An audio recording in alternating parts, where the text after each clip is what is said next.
de los autores referenciales, sobre todo en nuestra lengua, en español, es el español justamente Enric Satué, quien escribió esta obra titulada El diseño gráfico desde los orígenes hasta nuestros días. En esta obra, el autor lo que plantea es que la historia del diseño gráfico pertenece tanto por igual a la historia del arte como de la escritura. El diseño gráfico entonces pertenece tanto a una como a otra historia. Esta bigamia a menudo le ha costado la indiferencia de ambas. Lo importante de este origen bigámico es que en diseño gráfico es importante recordar que utilizamos sistemas visuales para representar el lenguaje. Empleamos letras, pictogramas, ideogramas, imágenes también, para comunicar ideas y se lo hace de manera sistemática. Esto es importante para definir justamente un origen, un punto en el tiempo desde el cual podamos empezar a narrar esta historia. Podríamos decir que el desarrollo de la escritura tiene su origen más temprano en las imágenes de las cavernas. Con el tiempo, esta representación fue evolucionando, fue cambiando, adoptó distintas maneras de representar lo que las personas veían en su entorno natural. Podemos ver, por ejemplo, los frescos de Pompeya para entender cómo fue esta dinámica. La cultura romana también fue muy rica en todas estas expresiones de tipo pictórica. Ahora bien, es interesante reconocer que en la actualidad el 72% de las personas jóvenes, aproximadamente entre 18 y 25 años, recurren o les resulta mucho más fácil comunicar sus sentimientos con emojis que con palabras escritas. Hoy los pictogramas están en todos lados. Los pictogramas como signos gráficos se emplean para representar a un objeto a través de su parecido físico con dicho objeto, con lo representado. Establecen como signo una relación de parecido con aquello que están representando. Es muy común, por ejemplo, en un aeropuerto o en algún edificio o una entidad pública. También tenemos los ideogramas, que son signos gráficos que representan un concepto, una idea. No necesariamente se parece a lo representado. Más bien, justamente por representar una idea, lo habitual es que se establezca una convención, un acuerdo. Algunos conceptos, por supuesto, son más difíciles de representar. Pensemos la paz como concepto.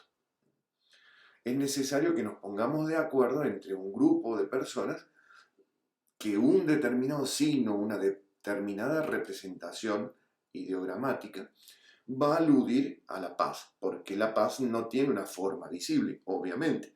Entonces, utilizamos metáforas, analogías, asociaciones por convención de un cierto grupo social.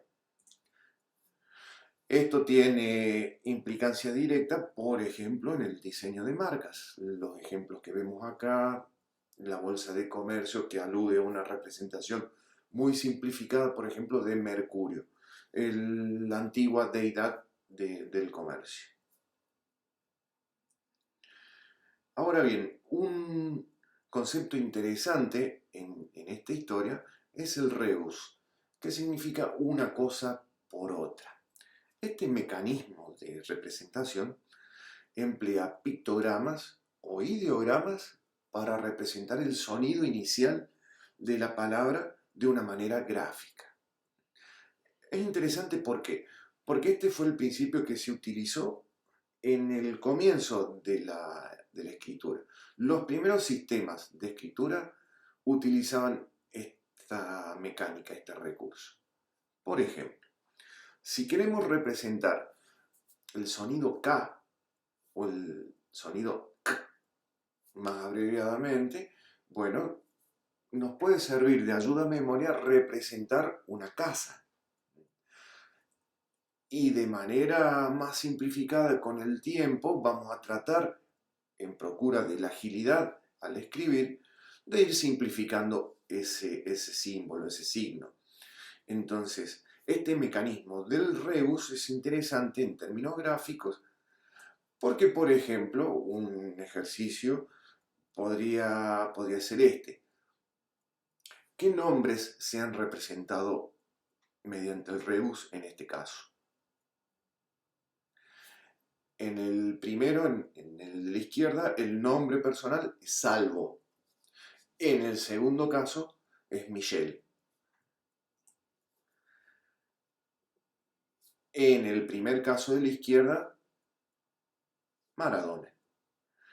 Y en el segundo caso, lo que estamos viendo es un afiche que representa un ciclo de jazz, concretamente se llama Noches de Jazz en la ciudad, en Córdoba, y se utiliza concretamente al principio del rebus, lo empleé para representar conceptualmente este título, Noches de Jazz en la ciudad, aludiendo a la media luna, al instrumento musical y al arco de Córdoba como elementos representativos.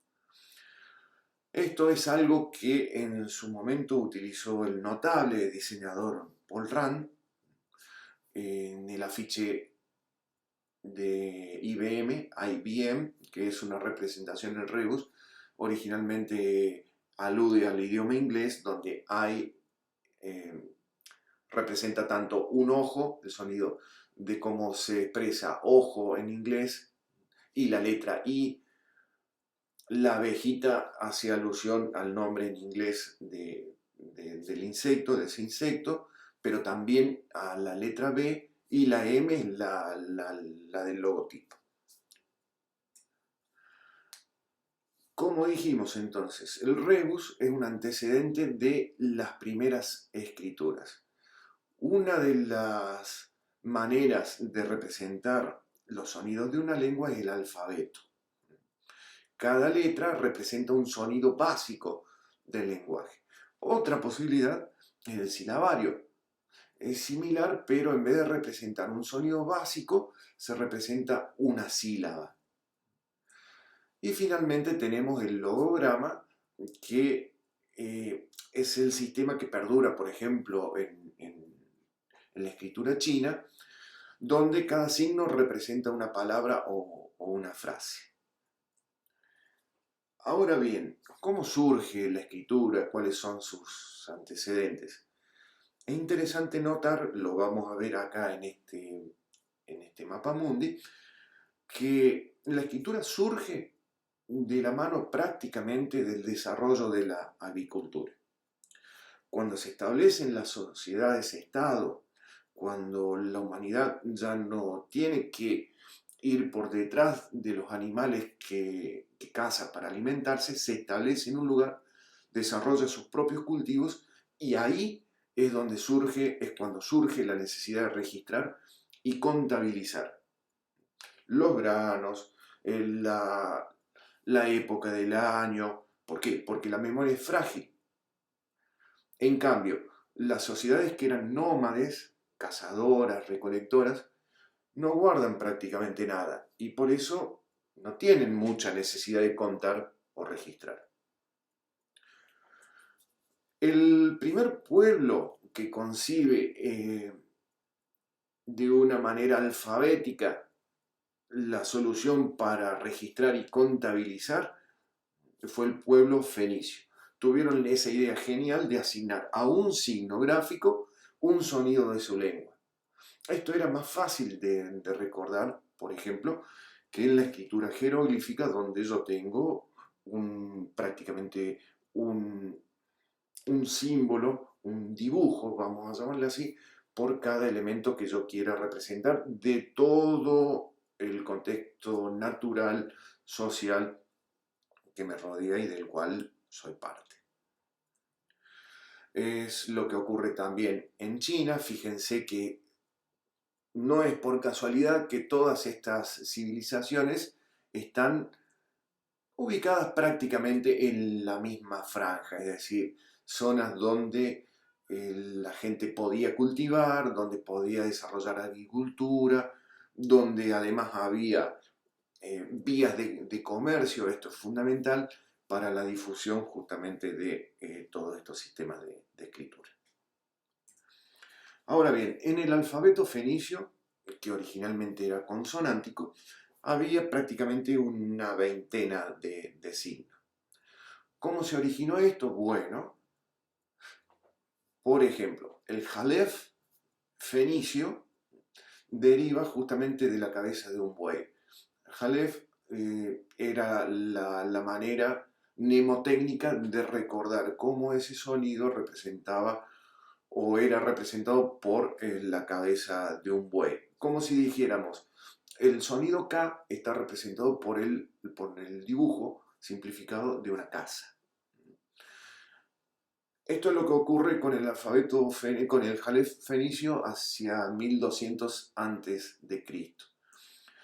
Cuando este alfabeto fenicio pasa a Grecia, ocurre una transformación en cuanto a su morfología y finalmente se establece de una manera mucho más reconocible a la letra alfa, a la letra A en nuestro actual alfabeto latino occidental.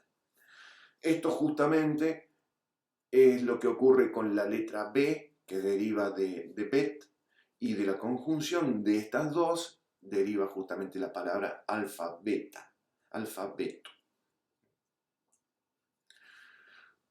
Los fenicios, que eran grandes navegantes, van a difundir esta nueva tecnología de representar los sonidos de su lengua prácticamente por todo el Mediterráneo y Oriente Medio. Cuando llega a Grecia, es adoptada rápidamente, pero ¿qué pasa? Grecia necesita incluir otras representaciones de sonidos vocálicos que la lengua fenicia no tenía. Y entonces ahí es donde agregan las vocales. Grecia, los griegos, agregan las vocales. Eso es lo que a su vez es tomado por los romanos, dando origen al alfabeto latino, nuestro actual alfabeto occidental. También es lo que ocurre con el alfabeto cirílico. En cambio, en Oriente y Oriente Medio, lo que va a ocurrir es que el alfabeto fenicio es tomado por otros pueblos, justamente de Oriente Medio, para representar la lengua aramea, por ejemplo, de la cual se derivan el hebreo y el árabe actuales. Antes de los primeros impresos, cada época tuvo una forma visual proyectada para informar, persuadir o convencer por distintos medios tecnológicos. Por supuesto, si en nuestra región lo que abunda es el barro, bueno, en el barro es muy difícil escribir, entonces es mucho más fácil representar los signos sellando, estampando por presión. En cambio, si lo que tenemos es fibra vegetal en abundancia con la cual podemos confeccionar papiros, entonces ahí sí nos podemos emplear cañas que podemos entintar para representar, para dibujar en ese papiro. Por el contrario, si lo que abunda en nuestra región es la piedra, pues entonces será más fácil incidir en ella mediante un cincel para dejar marcadas, incisas, las letras. Este último proceso alcanzó su pináculo, su mayor expresión en cuanto a técnica y belleza en la Roma imperial. Lo que estamos viendo acá es un fragmento de la columna trajana. Vean el nivel de detalle, de belleza, de proporción y de excelencia en la ejecución. Es tan abrumadora la calidad de este trabajo que incluso Jan Schichold, uno de los grandes referentes de la tipografía del siglo XX, la consideraba a la columna de Trajano, la que estamos viendo acá en pantalla, como uno de los mejores catálogos de letras que existe. Junto con la arquitectura y los monumentos, la escritura entonces era vehículo de la propaganda del poder de ese momento.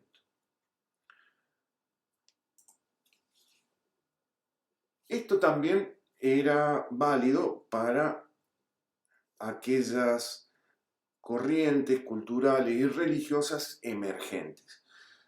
En particular, hubo un movimiento religioso que se apoyó fundamentalmente en las imágenes, pero también en las letras para difundir su doctrina. Fundamentalmente en las imágenes, ¿por qué? Porque hay que tener en cuenta que cuando surge el cristianismo, que es del movimiento del cual estamos hablando, la mayoría de las personas eran iletradas. Entonces era necesario transmitir la palabra de manera oral, pero una de los grandes aportes de este movimiento es entender que el apoyo de imágenes también ayudaba a la difusión de la palabra santa. Con el tiempo el cristianismo crece y el emperador Constantino se convierte hacia 337 después de Cristo a esta religión y la establece como religión oficial del Imperio Romano. Se establece hacia el 380 con el emperador Teodosio. En ese momento los libros no eran exactamente como los concebimos actualmente, tenían otra forma, quizás un poco más primitiva, se les llamaba códices. Los códices iluminados en particular, se les llamaba así a aquellos códices que eran ilustrados y coloreados. Fíjense el nivel de detalle, el nivel de trabajo que se ve en estas páginas.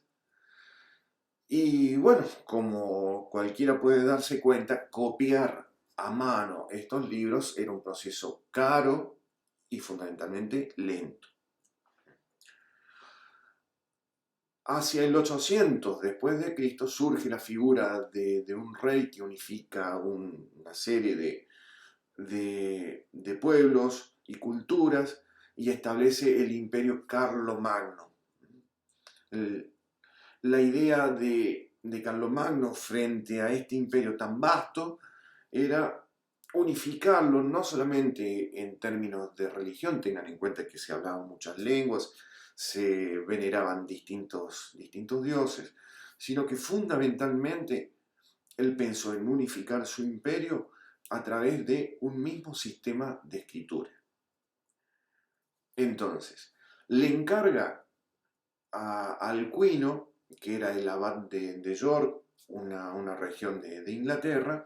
Alcuino era un abad inglés y que operaba como una especie de ministro de educación, que desarrollara una escritura que fuera exactamente la misma, que fuera la escritura oficial del imperio. Una manera de escribir que Alcuino desarrolla con letras redondeadas, con ascendentes y descendentes, pero que además agrega puntuación y espaciado.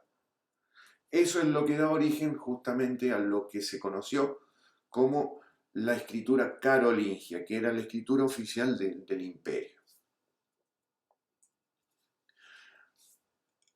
El copiado de los libros era una tarea, como dijimos, muy ardua, era un proceso lento y que fundamentalmente contenía errores en la copia. ¿Por qué? Porque el copiado era a mano. Era una tarea que desarrollaban los monjes en los conventos y que por ser a mano, bueno, justamente hacía que esa copia no estuviera libre de errores. El copiado era a mano, por eso a los monjes se les llamaba amanuenses. En cuanto a las imágenes que podían acompañar a los libros, para ello se empleaba la xilografía. También se empleaba para imprimir pocas páginas con texto. La xilografía era la incisión en una placa de madera que después era entintada. La Biblia Pauperum, la Biblia de los pobres, era justamente una Biblia impresa en xilografía y por lo tanto era más barata que las copiadas a mano. Eso sí, eran menos lujosas. Básicamente eran como una especie de historieta. Tenían un predominio de imágenes y poco texto. Recuerden que mucha gente no sabía leer ni mucho menos escribir. Entonces, el lenguaje, además, que utilizaba era un lenguaje popular, era un lenguaje vulgar de la calle, no era el latín culto. Y entonces, tanto el copiado a mano como la técnica xilográfica van a ser las técnicas usuales que van a ser los mecanismos establecidos durante siglos hasta la difusión de la imprenta.